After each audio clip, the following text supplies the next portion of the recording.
자, 시작하겠습니다. 한 주간도 건강히 잘 지내셨죠? 네. 오늘은 수업 오기 전에 붉은 수지약이라는 고사성어를 가지고 한번 얘기를 해보겠습니다. 송나라 때 대대로 세탁일을 하는 집안이 있었어요. 그 집안이 있었는데 그 집안이 이제 세탁일만 하니까 항시 손이 부르터요. 그래서 이제 이거를 그 집안의 어르신이 손 부르트지 않는 약을 개발을 했어요. 그걸 개발해가지고 이제 그 세탁 일을 하는 그 집안 사람들은 손이 부르트지 않으니까 멀리서 그 약을 구하러 왔어요. 그 비방을. 그러니까 멀리서 오시는 어떤 분이 비방을 나한테 팔으면 100냥을 주겠다. 100냥을 주겠다고 하니까 그 어른께서 집안 사람들에게 다 모였잖아요. 모여서 누가 이 비방을 손한테는 약을 하면은 그 비방을 주면은 100냥을 주겠다고 하는데 너희들은 어떻게 생각하느냐. 그러니까 집에 있는 사람들이 다들 팔으라고죠. 그래가지고 그걸 팔았어요. 근데 이제 그 파는 걸 가지고 그분이 오나라로 갑니다. 오나라로 가서 오나라 왕을 만나요. 왕을 만나가지고 내가 사실은 이 손 안 트고 동상에 걸리지 않는 약을 개발했는데 이거를 좀 쓰시면 어떻겠느냐. 이렇게 이제 말을 하고 이제 갔겠죠. 그런데 이제 공교롭게도 오나라하고 월나라하고 싸우게 됐어요. 한겨울에. 큰 강을 그 사이에 두고. 그러자 이제 그 오나라에서는 그 장수들이나 그 군졸들한테 손이나 발에다가 그 약을 다 바르게 한 거예요. 물속에서 수중전을 하는데 오나라 사람 그 군사들이나 군졸은 손을 안 트는 거죠. 발 동상도 안 걸리고. 그런데 월나라 그 군인들은 다 동상이 걸리고 손에도 걸리고 발에도 걸려서 대패를 하게 됩니다. 그러니까 그거를 이제 승전부를 이제 들은 그 오나라 왕이 그분을 불러요. 불러가지고 높은 벼슬도 주고요. 또 정답도 같이 이제 종과 같이 하사를 하게 됩니다. 이 말은 뭐냐면 똑같은 것을 가지고 어떤 사람은 세탁일에 하는 데만 손을 그 약을 썼고 어떤 사람은 국가적인 어떤 큰 재난 또 아니면 그런 데에 이 약을 쓰게 된 거예요. 그러니까 가치가 완전히 틀린 거죠. 그 조그마한 가치를 어떤 분은 거기서 그냥 그 가치로서의 존재게끔 하고 어떤 분은 크게 쓴 거예요. 시도 마찬가지입니다. 똑같은 언어를 갖고 있잖아요. 똑같은 언어를 가지고 어떤 사람은 시 쓰는데 힘들어하고 어떤 분은 멋지게 써내거든요. 똑같은 언어예요. 오히려 시 쓰시는 분들보다 사회에서 일을 하시는 분들이 훨씬 언어를 많이 알고 있어요.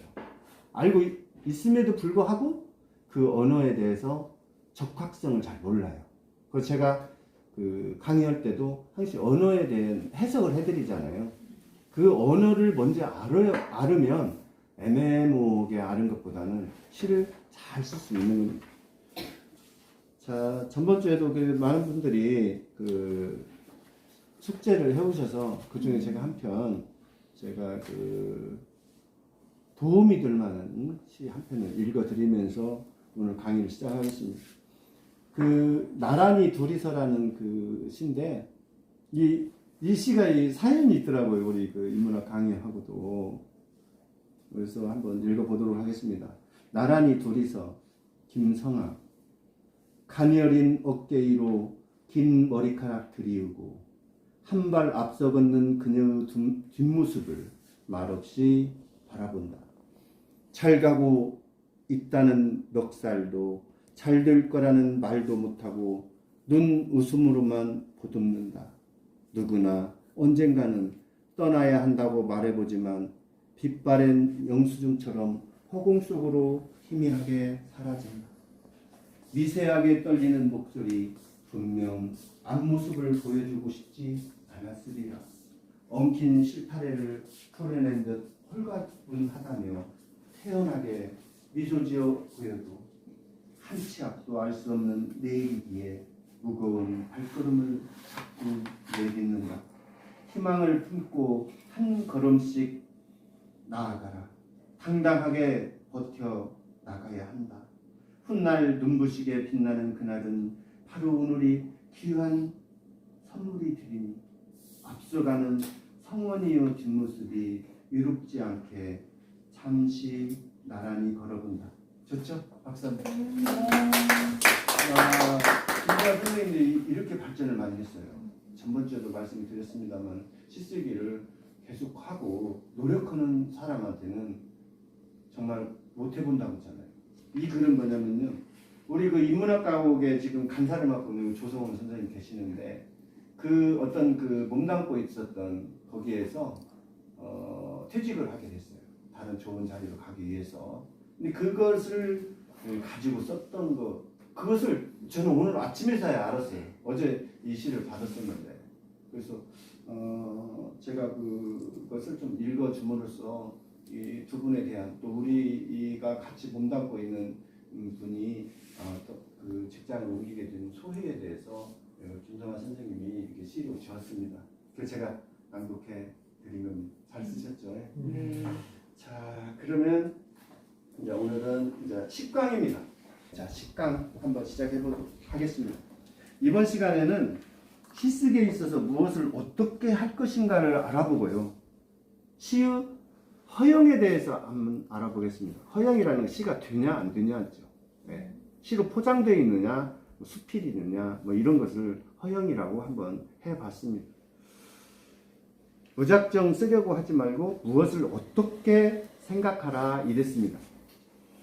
어떻게라는 것은 어떤 방법이나 방식 또는 어떤 이유를 말하는 거죠. 이유 없는 시를 쓰는데 어떤 목적도 없고 이유도 없으면 안 되지 않습니까? 분명한 목적과 이유가 있으면 하나의 생명체를 탄생하는데 굉장히 기여를 할 수가 있습니다. 가장 작은 것을 가장 크게, 가장 큰 것을 가장 작게, 이런 식이 제가 이제 넣어놨는데요. 예를 들면 제가 언젠가도 그런 말씀 드렸어요. 그 작은 참깨씨 한 알이 태양을 365개 품고 있다고 생각해라. 그러면 그 작은 그 깨알 하나도 얼마나 소중하고 큰 겁니까?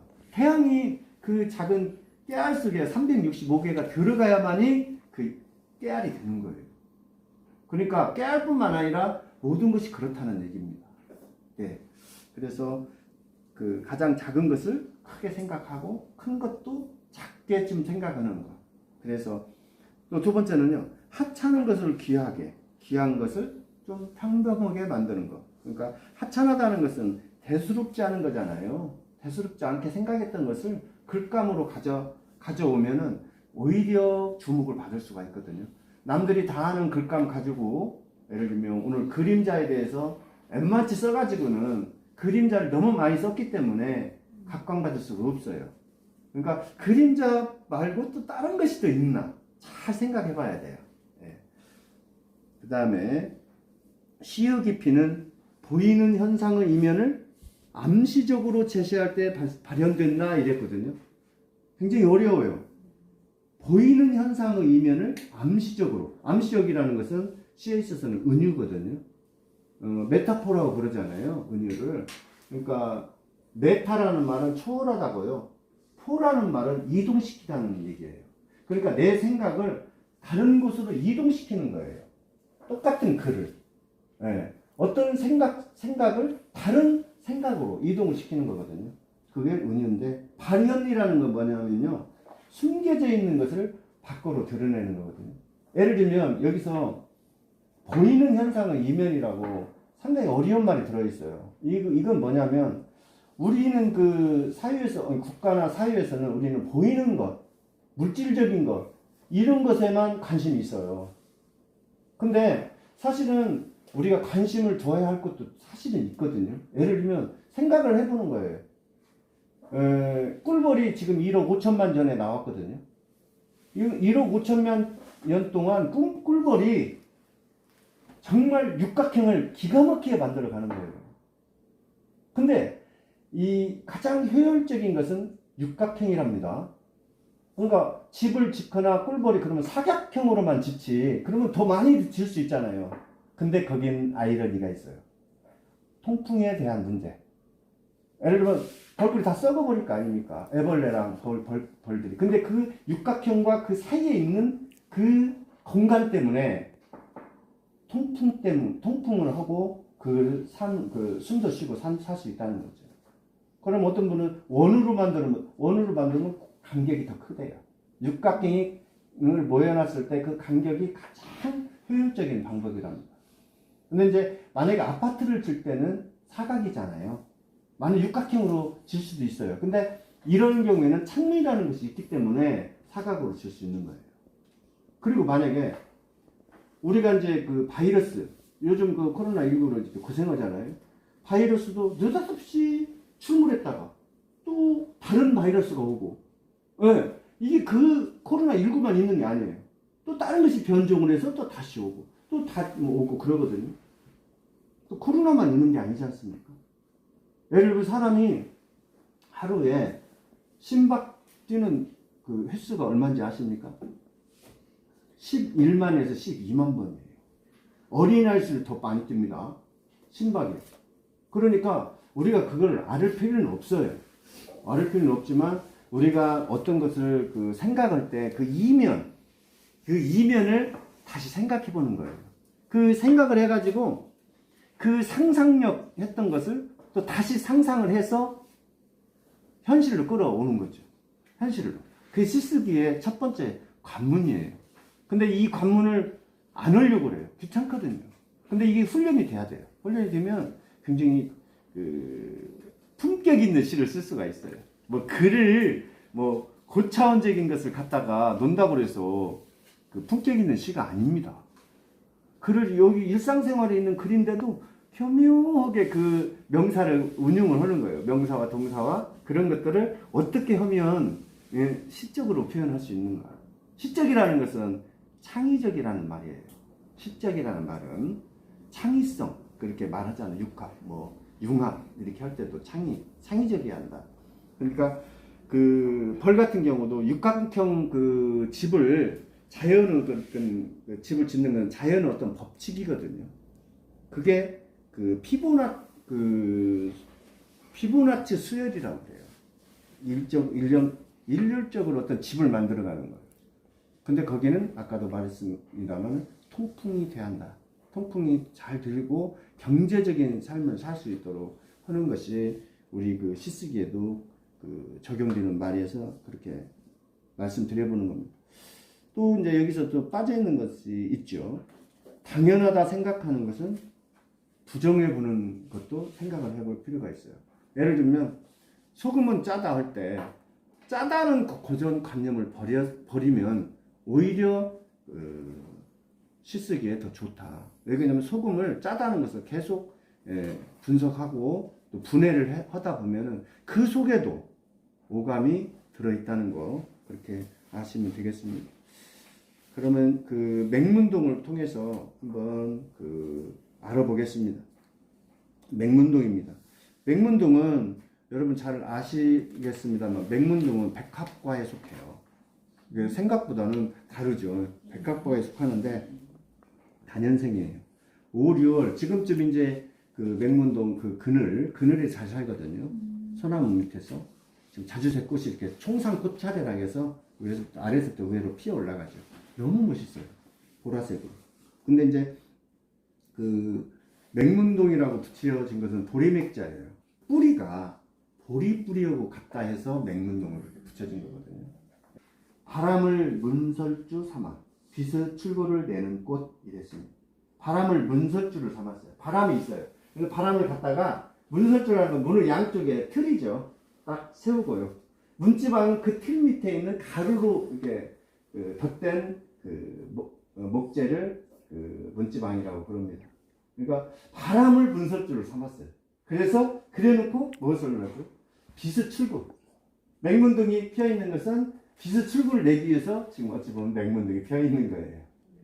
빛을 끌어들이기 위해서 깨금 발로 수줍을 딛고 수척한 낫달 하나 오후 빗구미에 걸어둔다 이랬어요.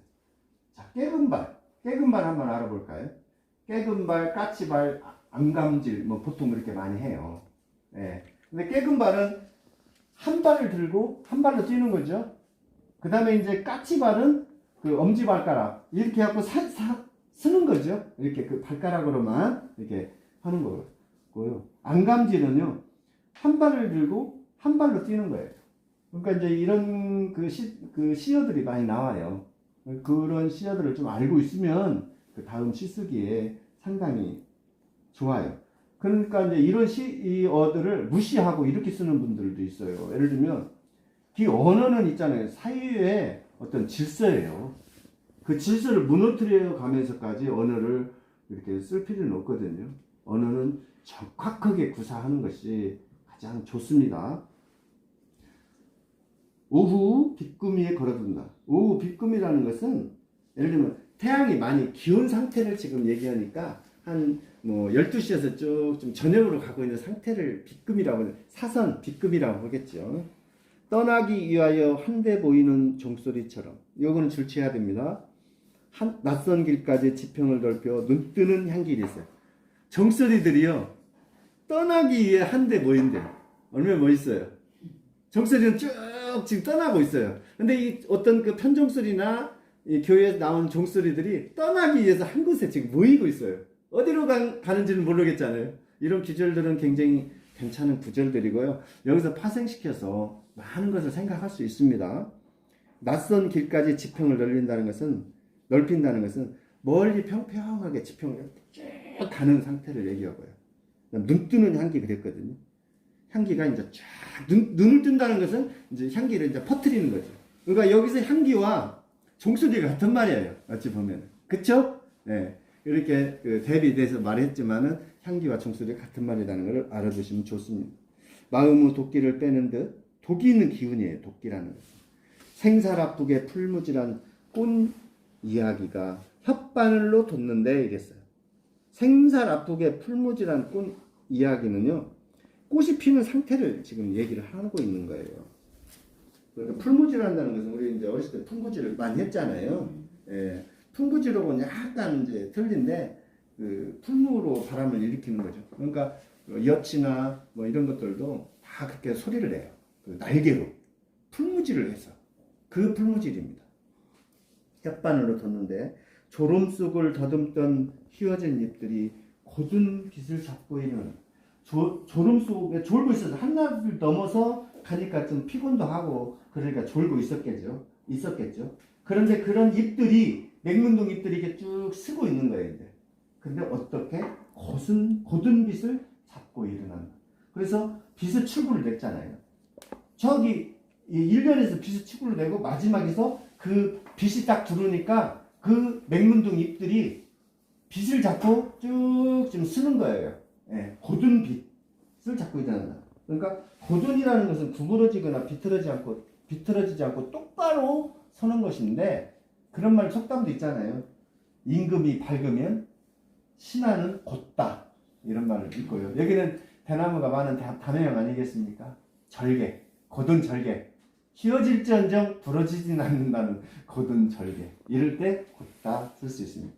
그래서 이제 어떻게 이 조그마한 그 식물 맹문동을 한번 써봤어요. 근데 이제 그 시를 씀에 있어서는 항시 이렇게 새롭게 쓰려고 노력을 하고요. 거기에 대한 근거가 반드시, 무엇을 어떻게라는 근거가 반드시 이 속에 들어있어야 돼요. 그러니까 여기서는 그 종소리와 향기를 같이 매칭시켜서 종소리를 향기로 이렇게 바꾸기도 하고, 그 앞에 그 빛의 출구를 내놓고 그 빛을 출구로 낸 그 맹문동이, 그 이파리들이 이렇게 빛을 잡고 이렇게 일어서는 어떤 역동적인 모습, 이 조그마한 것을 가지고 이렇게 크게 한번 해봤습니다. 다음에는요, 더 좋은 시가 있습니다. 제가 쓴 시보다 더 훨씬 좋은 시입니다. 등을 만지답니다. 그래서 요거는 우리 문영미 선생님께서 낭독해드리겠습니다. 등을 만지다 강문이. 이를테면 등은 내가 한 번도 가보지 못한 장소. 온전한 모습을 나는 알 수 없다. 거울에 비친 볼록한 어깨죽지와 반쪽짜리 얼굴. 왜 눈동자와 마주쳐야 겨우 뒤를 엿볼 수 있는 걸까? 등뼈를 덮고 있는 거죽의 감촉은 시선의 욕망이다.